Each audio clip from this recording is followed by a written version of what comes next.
دوستو، کربلا وہ سرزمین ہے جہاں صبر، وفا اور قربانی کی ایک ایسی داستان لکھی گئی ہے جو قیامت تک یاد رکھی جائے گی۔ روایتوں میں آتا ہے کہ اس عظیم سانے کی خبر صرف انسانوں تک محدود نہیں رہی، بلکہ ایک جن جعفر تھا جس کو یہ خبر مل گئی تھی۔ اس ویڈیو کو آگے لے جانے سے پہلے آپ اس ویڈیو کو لائک کریں، سبسکرائب کریں اور شیئر کریں۔ تھینک یو سو مچ۔ یہ قصہ عام طور پر مجالس اور عوامی روایات میں اس انداز سے بیان کیا جاتا ہے کہ کہا جاتا ہے ایک جن جس کا نام جعفر تھا وہ دور کسی مقام پر رہتا تھا۔ جیسے انسانوں کی بستیاں ہوا کرتی ہیں، ایسے ہی ان جنوں کی بھی بستیاں ہوتی ہیں۔ جب کربلا کا واقعہ سامنے آیا تو وہ جعفر جن اپنے گھر میں ایک شادی میں بزی تھا، گھر والوں کے ساتھ وہاں پر شور شرابے تھے۔ ایک وہاں پر جعفر جن کا ساتھی جو کربلا سے ہو کر آیا تھا، چیختے چیختے کہنے لگا کہ جعفر جن کو پریشان ہو گیا اور کہنے لگا سر، میں آپ کو ایک ایسی بات بتاتا ہوں جو آپ سن کر حیران رہ جائیں گے۔ جعفر جن کے ساتھی نے اپنے جعفر جن کو ساری حقیقت کربلا کی میدان میں بتائی۔ اسی ٹائم جعفر نے اپنے آرمی کے ساتھ، جنوں کی آرمی کے ساتھ وہ نکل پڑا۔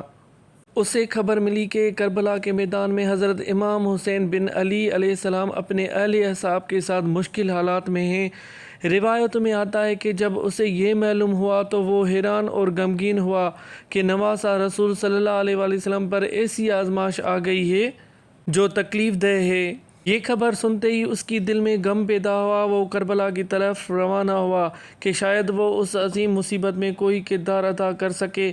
جب وہ کربلا پہنچا تو اس نے دیکھا کہ حق کے راستے پر کھڑے لوگ بھوک، پیاس اور مشکلات کے باوجود ثابت قدم ہیں۔ عبادت، صبر اور وفا کا ایسا منظر تھا جو دلوں کو ہلا دے۔ کہا جاتا ہے کہ جعفر جن نے اہل بیت علیہ السلام کو عظمت کو سلام پیش کیا اور اس غم کو ہمیشہ یاد رکھنے کا عہد کیا۔ جعفر جن نے یہ واقعہ دیکھ کر حیران ہو گیا اور کہا کہ کیا ایسا کوئی وقت بھی آ سکتا ہے جب حق کے علمبردار پیاسے ہوں اور دنیا خاموش رہے۔ وہ کربلا کی طرف روانہ ہوا۔ راستے بھر اس کے دل میں غم تھا اور جب وہ میدان کے قریب پہنچا تو اس نے ایک ایسا منظر دیکھا جس نے اسے رلا دیا۔ ایک طرف چند وفادار نفوس جو حق کے لیے ڈٹے ہوئے تھے، دوسری طرف ایک بڑا لشکر، مگر امام حسین علیہ السلام کے ساتھیوں کے حوصلے بلند تھے۔ روایت میں بیان کیا جاتا ہے کہ جعفر جن نے دیکھا کہ مصیبت کے باوجود نماز، صبر اور وفا کا دامن نہیں چھوڑا گیا۔ وہ اس عظیم قربانی سے متاثر ہوا اور دل ہی دل میں سلام پیش کیا۔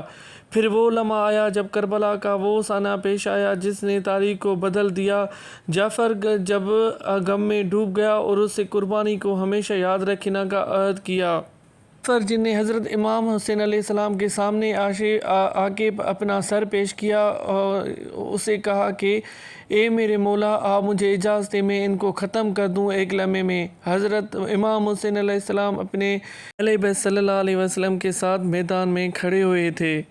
کہا جاتا ہے جعفر جن نے غم کے عالم میں عرض کیا، حضرت امام حسین علیہ السلام کے میں مدد کے لیے حاضر ہوا ہوں۔ اس پر اہل بیت علیہ السلام نے اسے صبر، رضا اور حق کے راستے پر قائم رہنے کا پیغام دیا۔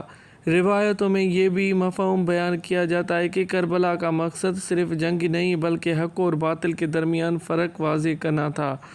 یہ بات بھی یاد رہے کہ کربلا کے مستند واقعات میں حضرت امام حسین علیہ السلام کی قربانی، ان کے خطبات اور اہل بیت علیہ السلام کے صبر کا ذکر ملتا ہے، جبکہ جعفر جن کے مکالمے زیادہ تر روایتی بیانات میں آتے ہیں۔ جعفر جن نے جب حضرت امام حسین رضی اللہ تعالیٰ عنہ کی خدمت میں حاضر ہوا تو اس نے کہا کہ مولا، مجھے صرف اجازت دیں، میں ان سب کو ایسے مٹی میں ملا دیتا ہوں جیسے تھے ہی نہیں۔ مجھے اجازت دیجیے، ہم یزیدی فوج کو نیست و نابود کر دیں گے۔ مگر ابن علی حسین رضی اللہ تعالیٰ عنہ نے فرمایا کہ نہیں، میں حشر کے دن اپنے نانا کے دین کا جواب دہ ہوں، اس لیے یہ میری حق اور باطل کی جنگ ہے، اس میں اور کوئی بھی بیچ میں نہیں آئے گا۔ یہ وہ درخت ہے جس نے 10 محرم تازہ خون آتا ہے۔ یہ جعفر جن کا وہ ایریا ہے جہاں پر کربلا کا، جہاں پر جعفر جن اپنے ساتھیوں کے ساتھ آیا تھا۔ اس طرف ایک درخت آپ دیکھ رہے ہیں کہ یہاں پر ایک درخت بھی ہے جہاں سے ہر 10 محرم میں تازہ خون آتا ہے۔ اور ایسے بہت سارے واقعات ہیں جو ہمارا 1 محرم سے لے کے 10 محرم تک کا واقعات ظاہر ہوتے ہیں۔ جیسے ایک پرندہ تھا جس کو ہم اول کہتے ہیں، اس پرندے نے کربلا کا سارا واقعہ دیکھا تھا۔ اس دن سے یہ دن تک انہوں کی زبان بند ہو گئی، وہ ہمیشہ رات کے ٹائم روتا رہتا ہے۔ ایسے بہت سارے واقعات ہیں جن کا بیان کرنا دل کو چیر کر دیتے ہیں۔ اس لیے ہمیں دعا ہے کہ اس عاشوراء کے دن ہمیں اللہ اپنے امن میں رکھے اور پیارے نبی صلی اللہ علیہ وسلم، اہل بیت صلی اللہ علیہ وسلم کے صدقے میں ہماری ہر مشکلات مصیبت دور فرمائے، آمین۔ یہ مقام شہر فضا اور مقام جعفر جن کربلا کا اہم واقعات ہیں۔